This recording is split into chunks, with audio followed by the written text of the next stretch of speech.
Você acompanha Jornal da Rede Alesp. O Jornal da Rede Alesp está de volta, seguindo com mais informações aqui do Legislativo Paulista, do Brasil e também do mundo. Brasileiros nascidos em abril recebem hoje a terceira parcela do auxílio emergencial de 2021. O benefício também vai ser pago a quem faz parte do programa Bolsa Família, com o NIS, o número de identificação social, com final 4. O valor será acreditado em conta poupança social digital da Caixa Econômica Federal e poderá ser usado para pagamento de contas e compras por meio do cartão virtual. Saques e transferências só serão liberados no dia 6 de julho. Os trabalhadores podem consultar a situação do benefício pelo aplicativo auxilio.caixa.gov.br ou então pelo consultaauxilio.cidadania.gov.br. E agora a gente retorna com a repórter Amanda Nascimento, que tem para a gente um anúncio muito importante num momento em que mais de 120 mil pessoas perderam a vida aqui no estado de São Paulo. Amanda, você está aí no plenário Juscelino Kubitschek. Eu te peço, então, para que dê essa notícia para a gente nesse momento aqui no Jornal da Rede Alesp. Olá, Julie, de volta no Jornal da Rede Alesp para falar sobre uma decisão da mesa diretora da Assembleia Legislativa do Estado de São Paulo, que declara luto oficial por 7 dias no âmbito do Parlamento Paulista pelos mais de 500 mil óbitos em decorrência da Covid-19 no Brasil. O ato número 20 de 2021 da mesa da Alesp foi assinado ontem pelo presidente Carlão Pinhatari, pelo primeiro secretário Luiz Fernando Teixeira Ferreira e pelo segundo secretário Rogério Nogueira, e considera a confirmação, até a presente data, do falecimento de mais de 500 mil pessoas em território brasileiro em virtude da doença, sendo mais de 122 mil óbitos ocorridos no estado de São Paulo.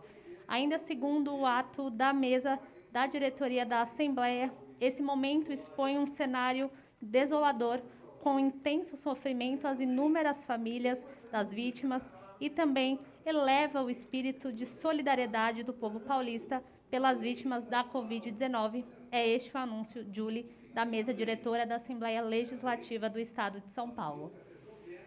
Obrigada, viu, Amanda Nascimento? E nós aqui da Rede Alesp também prestamos essa condolência a todos aqui no estado de São Paulo, as mais de 122 mil famílias e também em todo o Brasil, com essas 500 mil mortes. Aconteceu em ambiente virtual a reunião da Comissão de Defesa e do Direito das Mulheres, onde foi eleita a vice-presidente. Vamos conferir a reportagem da Amanda Nascimento. Em reunião especial realizada em ambiente online, a Comissão de Defesa e dos Direitos das Mulheres elegeu a deputada Márcia Lia, do PT, como vice-presidente.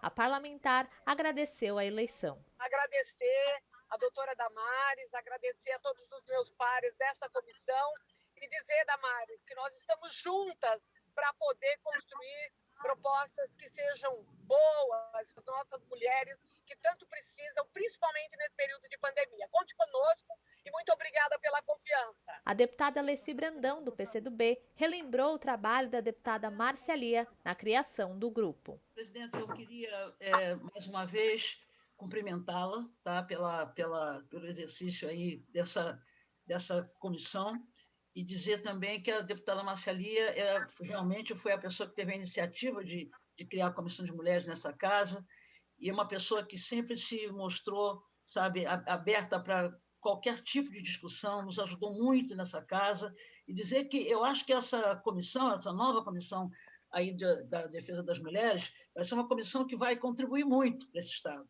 porque são mulheres que já mostraram suas qualidades, são mulheres que têm a cabeça de respeitar a diversidade do nosso Estado. A presidente da comissão, deputada doutora Damares Moura, do PSDB, ressaltou a necessidade do grupo para as mulheres. Tenho certeza, deputada, que todos juntos aqui certamente vamos contribuir, e eu concordo com você, especialmente nesse momento de pandemia, que é tão desafiador para as nossas mulheres e onde momento no qual os números da pandemia, os números da violência contra a mulher são exponenciais. Acho que temos muito a realizar e eu agradeço, sinceramente, a sua participação conosco nesta caminhada. O colegiado da Assembleia Legislativa de São Paulo tem como foco de atuação a análise de propostas voltadas à defesa dos direitos das mulheres, além de fiscalizar e acompanhar programas e políticas públicas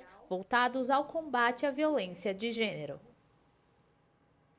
A gente fala agora aqui no Jornal da Rede Alesp sobre os 100 dias de trabalho da nova mesa diretora aqui da Assembleia Legislativa de São Paulo. E eu converso agora com o deputado Luiz Fernando Teixeira, do Partido dos Trabalhadores, primeiro secretário da mesa diretora. Bom dia, deputado. Um prazer tê-lo aqui no Jornal da Rede Alesp. O som está fechado, querida. O seu som está fechado. O deputado não me ouve. Se vocês puderem liberar o som. Agora o senhor me ouve, deputado? Agora eu te ouço. Liberar o som seu. Perfeito, deputado. Um prazer tê-lo aqui com a gente no Jornal da Rede Alesp. 100 dias, né, de trabalho da nova mesa diretora, com um anúncio ontem, também como semana passada, muito importante. Mas a gente começa sobre ontem, né, essas 150 mil cestas básicas, segurança alimentar aqui para o estado de São Paulo, deputado. Sem dúvida nenhuma, quero saudar todos os nossos telespectadores. 100 dias e a Assembleia Legislativa comparece de uma forma ímpar e de uma forma extremamente consistente.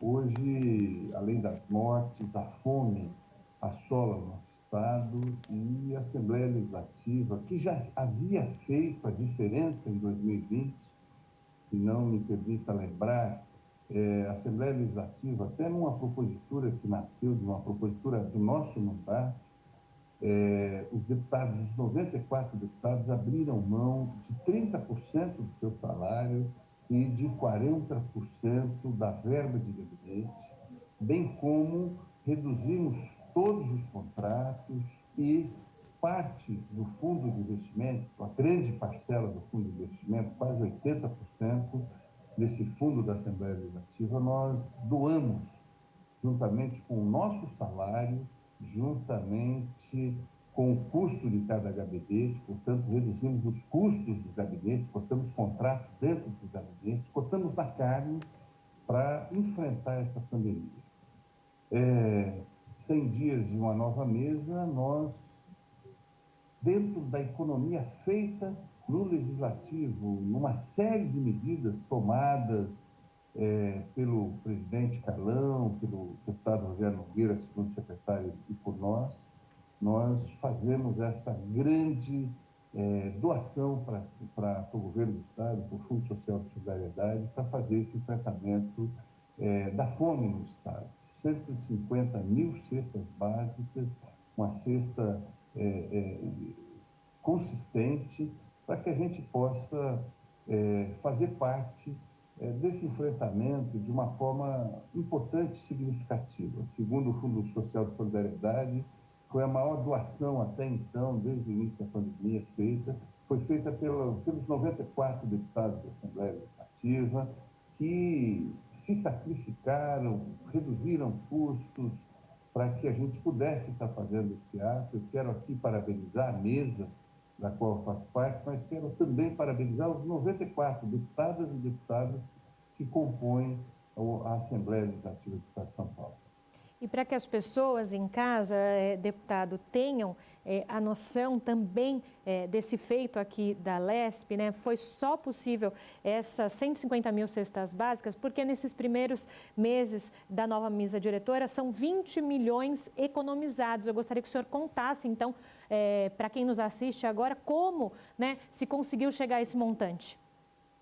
Olha, foram reduções feitas em vários sentidos, desde do consumo de água, do consumo de energia, do material de escritório, material de limpeza, telefonia, né? Revisão dos contratos que nós temos, que a Assembleia mantém em todos os sentidos. Nós fizemos uma ampla revisão e nós conseguimos, nesses primeiros 6 meses do ano, uma redução considerável de aproximadamente 20 milhões de reais, né?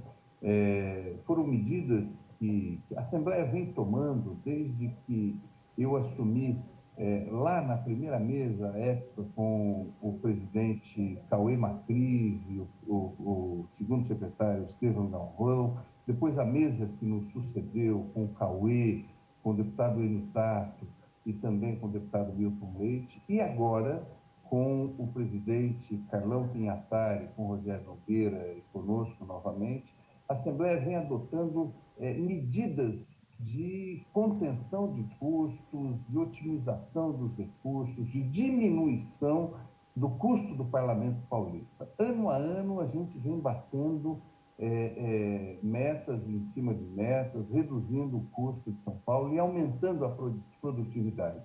Então, essa economia de 20 milhões são frutos de medidas que vieram trabalhar essa contenção de gastos, né, para que a gente pudesse fazer esse gesto. É um dinheiro que a Assembleia poderia comprar carros, a Assembleia poderia contratar uma série de coisas, mas nós economizamos, né, para entregar esse dinheiro ao governo do Estado e pedimos que esse dinheiro fosse destinado à aquisição de cestas básicas para fazermos auxiliarmos o Executivo no enfrentamento, sobretudo, da fome, né? Trazermos segurança alimentar e, com certeza, né, os números são muito grandes da fome, temos no nosso mandato conhecimento de todas as dificuldades que todas as cidades do Estado de São Paulo estão passando, com desemprego muito grande, né? Em virtude não só da crise econômica do país, mas com a falta de medidas de geração de emprego, sobretudo do governo federal, né? E a cada dia que passa, quanto mais demora essa vacina, mais demorado fica para a gente retomar as atividades econômicas do Estado de São Paulo e o nosso povo passando fome. Então, a Assembleia fez um golaço. Quero aqui, de público, parabenizar o presidente Carlão Pinhatari, o nosso segundo secretário, Rogério Nogueira, e todas as deputadas e deputados por esse gesto, por essa compreensão de que o momento é de enfrentamento e é de corte na cara. E justamente falando sobre esse enfrentamento, deputado, também na semana passada, os senhores destinaram mais de 150 milhões, 155 milhões para emendas na área de saúde para 427 municípios aqui do estado de São Paulo. Gostaria que o senhor falasse sobre essa ação. É muito importante destacar o trabalho que a Assembleia vem fazendo desde o início dessa pandemia.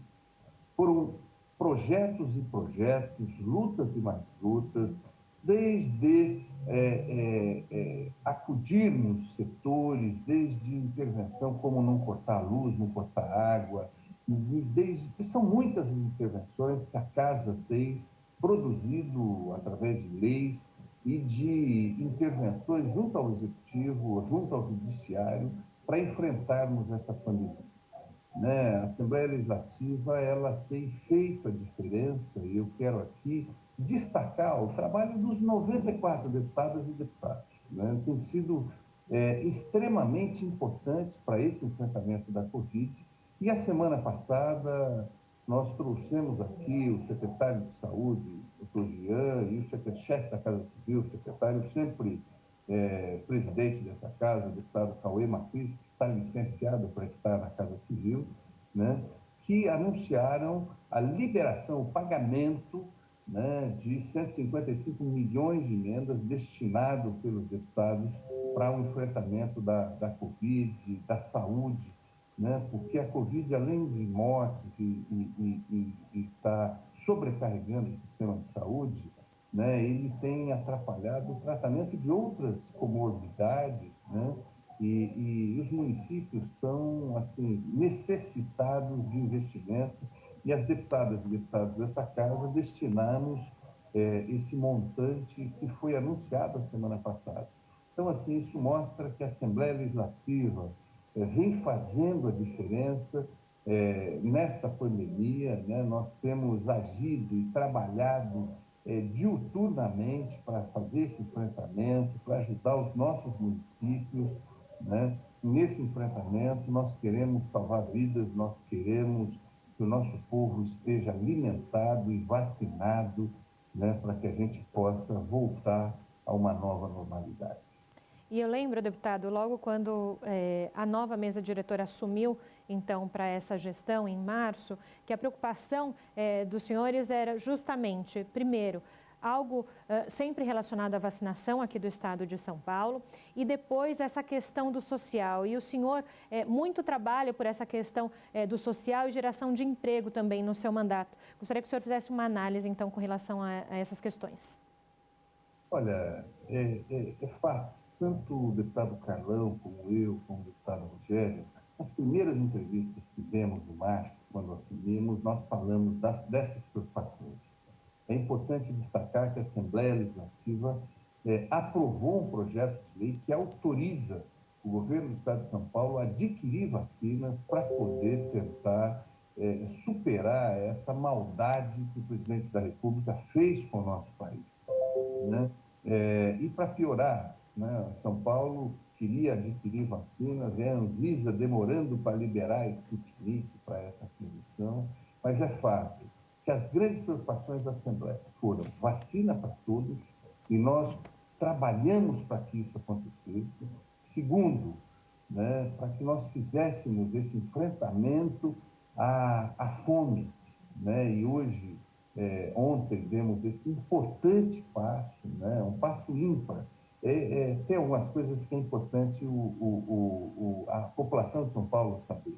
A Assembleia Legislativa foi a única Assembleia do país onde os deputados cortaram na própria carne, reduziram seus salários, né? Foi uma economia milionária que dos salários dos deputados e também do custo do gabinete de cada deputado, esse dinheiro foi destinado ao governo do Estado. Então, foi um exemplo que a gente deu, infelizmente não foi seguido pelos outros poderes, nem o Executivo, nem o Judiciário, nem o Ministério Público tomaram tal medida, mas nós assim o fizemos.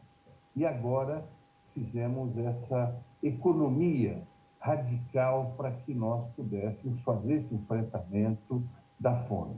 Além disso, nosso mandato, junto com N outros mandatos, temos trabalhado muito, né, para que as questões sociais sejam atendidas. Por exemplo, a Assembleia Legislativa aprovou um projeto de lei agora recentíssimo, né, que proíbe a reintegração de posse nesse momento de pandemia, né? Nós sabemos da necessidade do isolamento social e, assim, como é que vai o Poder Executivo ou o Judiciário determinar que as pessoas sejam tiradas da onde estão e sejam jogadas na rua, sobretudo neste momento de pandemia, né? Então, a Assembleia Legislativa aprovou, tiveram autores, né? E aqui eu quero fazer homenagem ao deputado Alici Brandão, ao deputado Maurici, ao deputado Jorge Bucarmo, ambos da bancada do PT, né? Mas com apoio da maioria da Assembleia, aprovamos esse projeto e temos trabalhado, somos contra corte de água, de energia, e a gente tem conseguido que isso não aconteça, mas temos, ao mesmo tempo, lutado muito, sobretudo para que prefeitos e o governo do Estado possam implementar políticas de apoio ao empresariado, né? É muito fácil a gente dizer, olha, você tem que manter fechado, mas você tem que continuar pagando IPTU, taxa de licença de localização, alvará e todos os demais impostos estaduais e federais, né? Nós temos sido lutadores nesse sentido para que os empresários não desempreguem, que eles não precisam fechar, quebrar os seus negócios, né? Daqui a pouco, apesar desse presidente que tem sido um genocida, né, não foi atrás de vacina, e isso tem trazido muitas mortes, né, tem dado mau exemplo. Ontem mesmo, numa entrevista, além de xingar uma repórter, xingar a imprensa, ele vai lá e tira a máscara. Olha o exemplo que o chefe maior da nação dá ao nosso povo, até porque nós sabemos que a máscara ela é obrigatória, né? Ela não é só recomendada, ela é obrigatória, o uso da máscara é obrigatório. Ele vai lá e tira a máscara, ele vai lá e aglomera. Enquanto pessoas morrem no nosso país, empresários quebram, pessoas ficam desempregadas, gente passando fome, ele passeando de moto junto com um bando de ignorantes que o acompanham andando de moto, rindo, festejando, talvez festejando as 500 mil mortes, ele e muitas pessoas ao lado dele. Né? Eu acho que errar é humano, mas tem pessoas que persistem no erro e apoiam esse tipo de atitude equivocada, genocida. Nós que estamos na política e somos lideranças importantes, temos que cuidar dessa situação e não podemos permitir, temos que denunciar. Então, assim, quero registrar, a Assembleia Legislativa vem fazendo um grande trabalho, um grande papel, desempenhando o seu papel legislativo, desempenhando profundamente o seu papel fiscalizatório, mas também dando a sua própria parte, doando o seu salário, reduzindo os seus custos e ajudando no combate à fome no estado de São Paulo. Além de, naturalmente, estar oferecendo constantemente soluções ao governo do estado de São Paulo para que possa o estado sofrer menos, a nossa população sofrer menos com essa pandemia, com esse Covid e com esses desmandos promovidos pelo governo federal. Deputado, para a gente encerrar, não posso deixar de falar que a mesa diretora também declarou luto oficial por 7 dias aqui no âmbito do Parlamento Paulista. É isso que o senhor nos diz agora, né? Dizer a essas mais de 500 mil famílias, 122 mil aqui só no estado de São Paulo, que a gente é solidário a elas, né? Eu acho que é o mínimo que nós podíamos fazer. Mais uma vez, parabenizar a Assembleia Legislativa, parabenizar o presidente Carlão Pinatari, o Rogério, a mesa diretora e todos os deputados pela sensibilidade. Né? Nós perdemos 122 mil vidas no nosso estado de São Paulo. Quantas vamos precisar perder mais? Né? São famílias enlutadas, são sonhos interrompidos, a economia quebrada, né? E a Assembleia não tem nada a festejar. Por isso que nós sentimos assim, muita tristeza ao ver pessoas passeando de moto num momento desse, aglomerando, né? E a Assembleia mais uma vez sai à frente, né? Saiu à frente dizendo que o Poder Legislativo do Estado de São Paulo está de luto por 7 dias, né? E por essas famílias, por essas vidas perdidas não só no nosso estado, mas no nosso país. E nós, por completo, estamos agindo, estamos nos antecipando, estamos fazendo a diferença e, ao mesmo tempo, é simbólico esse luto promovido pela Assembleia Legislativa, uma semana de luto. Parabéns à Assembleia Legislativa do Estado de São Paulo por também, nesse sentido, fazer a diferença. Muito obrigada, viu, deputado? Bom trabalho para o senhor hoje. Eu que agradeço, Júlio, um grande abraço e se cuidem, usem máscara, não se aglomerem, muito álcool em gel, lavem as mãos, evitem levar as mãos no rosto e saibam, o nosso país está sem presidente da República. São Paulo, a vacinação parou por falta de vacina, porque o nosso presidente não quis comprar. Grande abraço, Deus os abençoe. Muito obrigada, deputado. Após superar a triste marca de 500 mil vítimas da Covid no final de semana, a situação do país diante dos números da pandemia segue preocupante. Nesta segunda, o Brasil viu sua média móvel de casos em 73.564 alcançar sua pior alta desde março, 25% no comparativo com 14 dias atrás. Isso significa que o contágio está aumentando e volta a se aproximar do pior ritmo já visto. O país anotou 899 mortes por Covid-19 nas últimas 24 horas, totalizando nessa segunda 502.817 óbitos desde o início da pandemia. Com isso, a média móvel de mortes nos últimos 7 dias chegou a 2.059. Em comparação à média de 14 dias atrás, a variação foi de mais 20%, indica tendência de alta nos óbitos decorrentes do vírus. É o 5º indicativo de alta seguido nesse comparativo e o 6º dia em que a média móvel fica acima de 2.000 mortos. Os números estão no novo levantamento do consórcio de veículos de imprensa sobre a situação da pandemia do coronavírus aqui no Brasil, consolidados às 8 horas desta segunda-feira. O balanço é feito a partir de dados das secretarias estaduais de saúde. Mais da metade dos pacientes internados na rede particular de hospitais do estado de São Paulo tem entre 40 e 50 anos, segundo o levantamento feito pelo Sindicato dos Hospitais Particulares de São Paulo no dia 18 de junho. A pesquisa foi realizada com 101 hospitais privados do estado de São Paulo, o que somam 4.089 leitos de unidade de terapia intensiva, as UTIs, para a Covid-19 e 9.593 leitos clínicos para a doença. São 33 hospitais aqui na capital paulista e 68 no interior do estado. 57% desses pacientes internados com Covid-19 estão na faixa etária de 40 a 50 anos. 32,29% têm entre 40 e 49 anos. 19,77% têm 60 anos ou mais. A taxa de ocupação de leitos de unidade de terapia intensiva para pacientes com Covid-19 está em 83% dos hospitais particulares aqui do estado de São Paulo. Em relação à última pesquisa realizada pelo sindicato, a taxa de hospitais que relataram ocupação de UTI acima de 80% teve uma queda de 6%.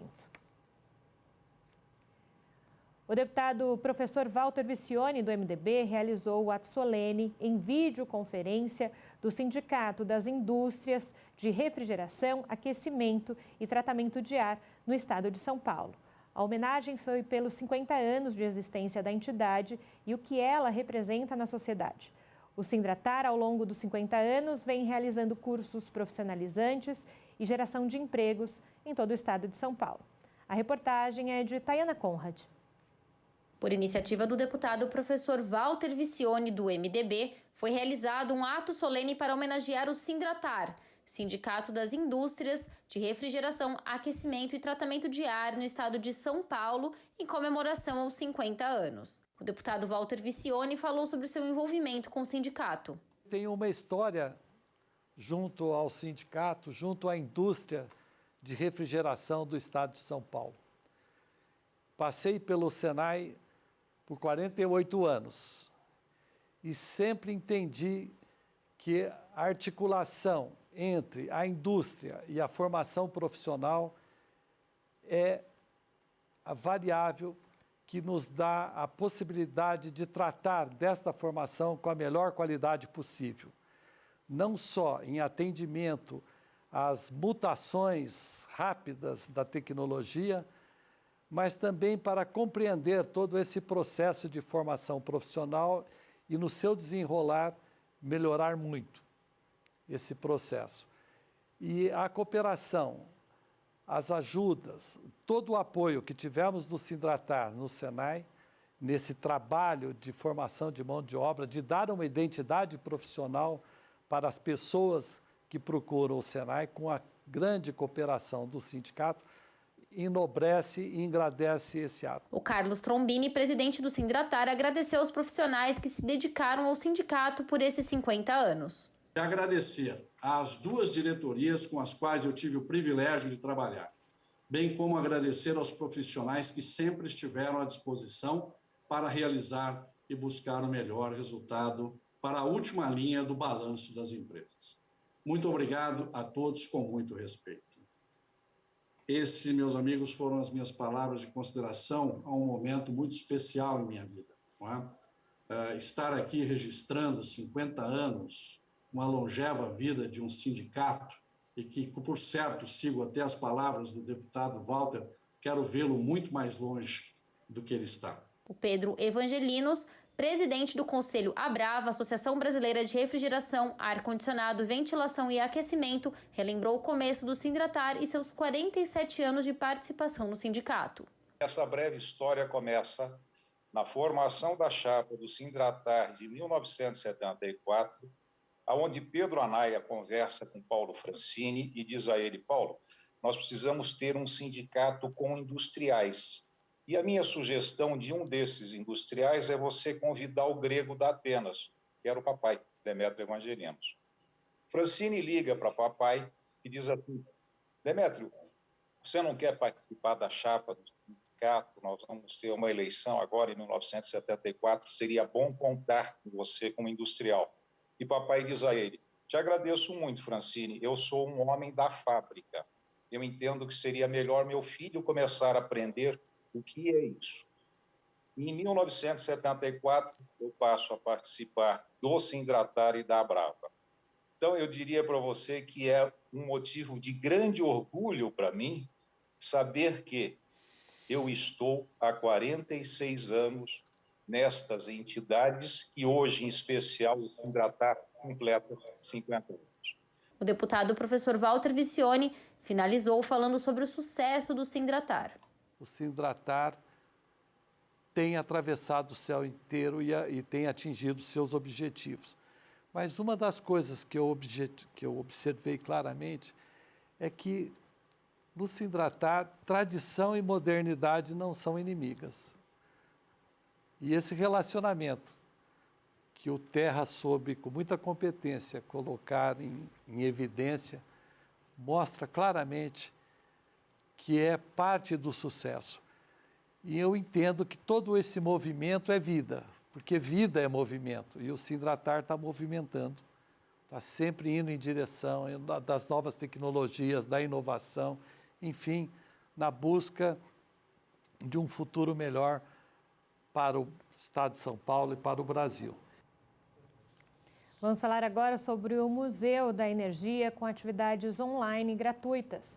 Museus e outras instituições culturais seguem realizando atividades virtuais para levar seus acervos a um público maior. Entre eles, o Museu de Energia, que tem unidades físicas aqui em São Paulo, Itu e Salesópolis, e mantém uma programação online intensa para as pessoas de todas as idades. E a gente conversa agora com o Renato Diniz, ele é o presidente do Conselho de Administração da Fundação Energia e Saneamento. Bom dia, Renato, tudo bem contigo? Bem-vindo ao Jornal da Rede Alesp.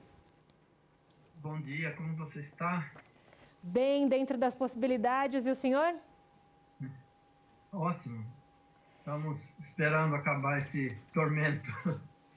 Pois é, Renato, justamente, né, a gente está falando sobre essas atividades online, né, e a gente está falando justamente do Museu de Energia num momento em que se fala também de crise energética. Antes da gente falar sobre as atividades online em si, o quanto mostrar para essas novas gerações, né, a importância da preservação dos recursos naturais, antes da gente começar a falar dos eventos online. Bom, um dos principais objetivos institucionais da Fundação é justamente trabalhar com educação ambiental. Nós mostramos ao nosso público, né, que é composto basicamente de escolares, a necessidade de preservar os recursos naturais, e a água é o principal deles, para continuidade da nossa vida na face da Terra. Então, a Fundação trabalha diretamente com isso. E no momento que a gente está vivendo, estamos muito próximos de uma crise hídrica, né? A gente considera que conversar sobre isso é fundamental. E conversar sobre isso, né, significa, como o senhor disse, né, essa educação, né, ambiental, essa educação para que se preserve e também se conscientize sobre o consumo de energia. A gente, daqui a pouco, talvez chegue no momento crítico desse ano de 2021, como nunca nos últimos anos, né? E é preciso ter essa educação. O senhor disse uma palavra essencial, né? Educação ambiental, a educação das próximas gerações. Exato. A gente sempre parte dos nossos dois temas fundamentais, que são energia e saneamento. Que, por mais que a gente às vezes ache que são dois temas muito distantes, eles são muito próximos. Porque a geração de energia, especialmente no nosso país, ela usa a fonte hídrica, os recursos de água, que nós temos, felizmente, bastante em nosso país, né? Somos um dos países mais onde temos a maior quantidade de água do planeta. Então, e o saneamento é justamente a água que se usa e se devolve ao meio ambiente e que tem que ser devolvida de uma maneira consciente e que torne possível o retorno dessa água ao uso, né? Então, a gente considera que é primordial nesse momento trabalhar com o público escolar, especialmente, na conscientização de que o uso da água é uma coisa que tem que ser feita com muita responsabilidade. E mais do que isso, né, a gente tem que ter consciência que a água, ela não é só utilizada para o nosso banho ou para preparar o nosso cafezinho em casa, não só, né? A sociedade humana, e claro, levando em consideração diferenças sociais, culturais, né? Ela usa água para o consumo humano, no comércio, na indústria, na agropecuária. Ou seja, a gente tem que perceber que o uso da água é amplo em nossa sociedade e que, por isso, e como é um recurso finito, a gente tem que saber utilizar. A gente tem que ter planejamento e justamente por ser um bem que é de uso coletivo, social, esse planejamento tem que ser governamental e envolver os 3 níveis de governo, municipal, estadual e federal, coordenadamente, planejar o seu uso. E nesse momento a gente vê que, à beira de uma crise hídrica, esse planejamento é fundamental. É fundamental e, principalmente, ele tem que ser democrático, ou seja, ele tem que levar em consideração todos os grupos sociais e todos os usos da água que a nossa sociedade faz. E o que o Museu, então, de Energia pode contribuir também para essa história, né, de saneamento, história de energia aqui no estado de São Paulo? Eu digo isso, Renato, porque eu acho que é interessante para quem entra no site, também tem essa visão histórica, né, de como se desenvolveu essa questão hídrica aqui no estado de São Paulo. Eu imagino que tenha isso também no museu. Eu costumo dizer que o planejamento, ninguém faz planejamento sem história, né? Você não pode planejar o seu futuro se você não conhece o que está lá para trás, como as coisas aconteceram antes de você chegar, antes de você estar aqui. Então, a Fundação trabalha muito nisso, de mostrar ao seu público toda a evolução histórica na sociedade, especialmente na sociedade paulista, mas também no Brasil e no mundo, como que a sociedade fez uso da água e da energia desde que ela se organizou enquanto sociedade, enquanto país, né? Então, eu costumo dizer que é isso. Para planejar, você tem que conhecer a história. E é nessa linha, principalmente, que a Fundação trabalha. Nesse sentido, a gente, durante a pandemia, mesmo sendo pegos de surpresa, a equipe de profissionais da Fundação se dedicou a planejar e a continuar desenvolvendo as suas atividades no formato online, mas, em momento algum, a Fundação se rendeu e deixou de produzir e de estar em contato com o seu público, né?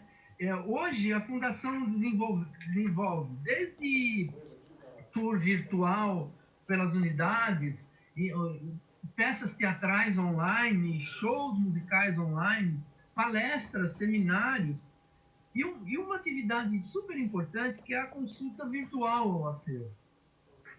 Você sabe que documento histórico, especialmente de 100 anos atrás, por exemplo, ele não é virtual, né? Ele não é eletrônico.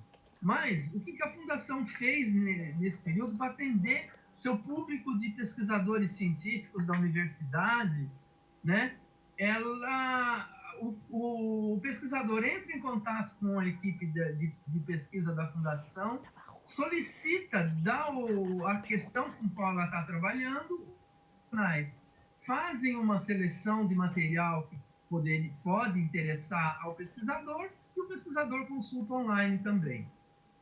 Então, nesse sentido, eu acho que a pandemia, para a Fundação, e a Fundação encarou como uma oportunidade, um momento de desenvolver novas tecnologias de aproximação com o seu público.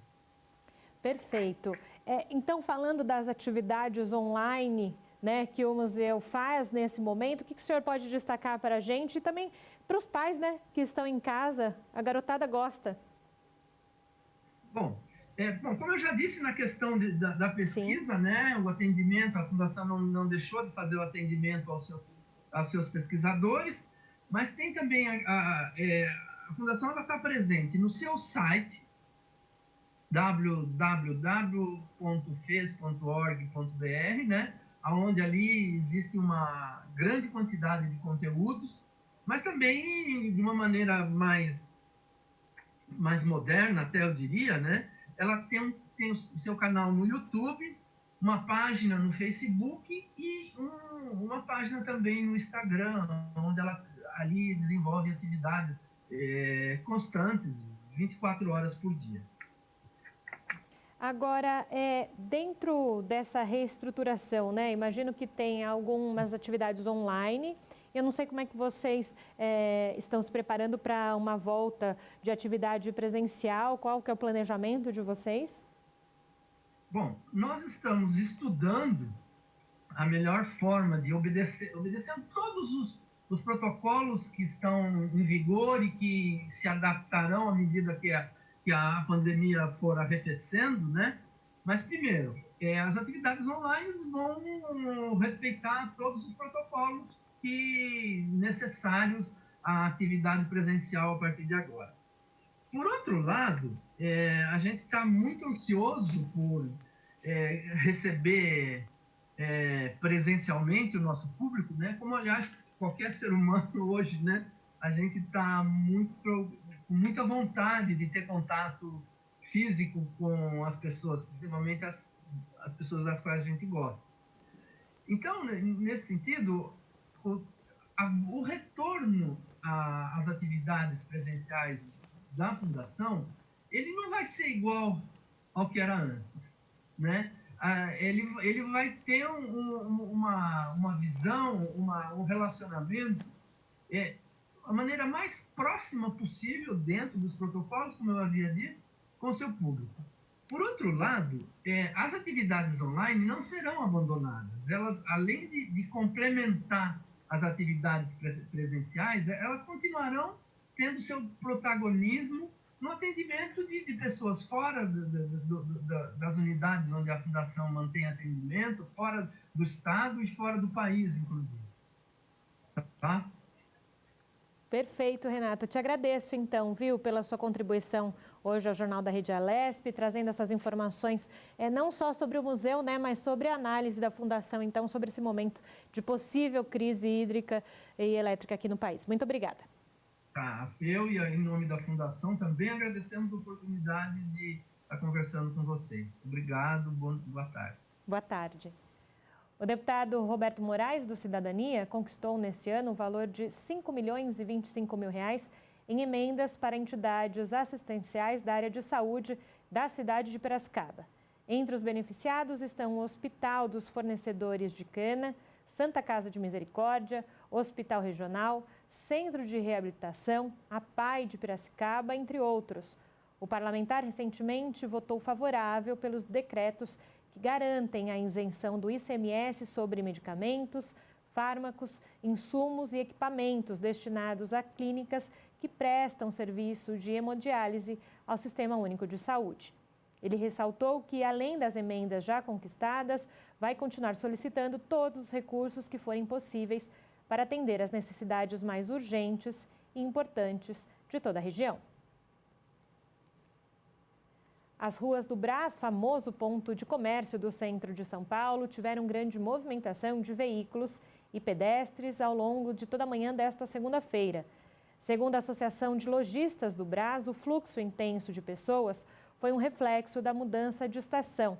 A chegada do inverno, na madrugada dessa segunda, levou comerciantes às ruas da região em busca de roupas de frio.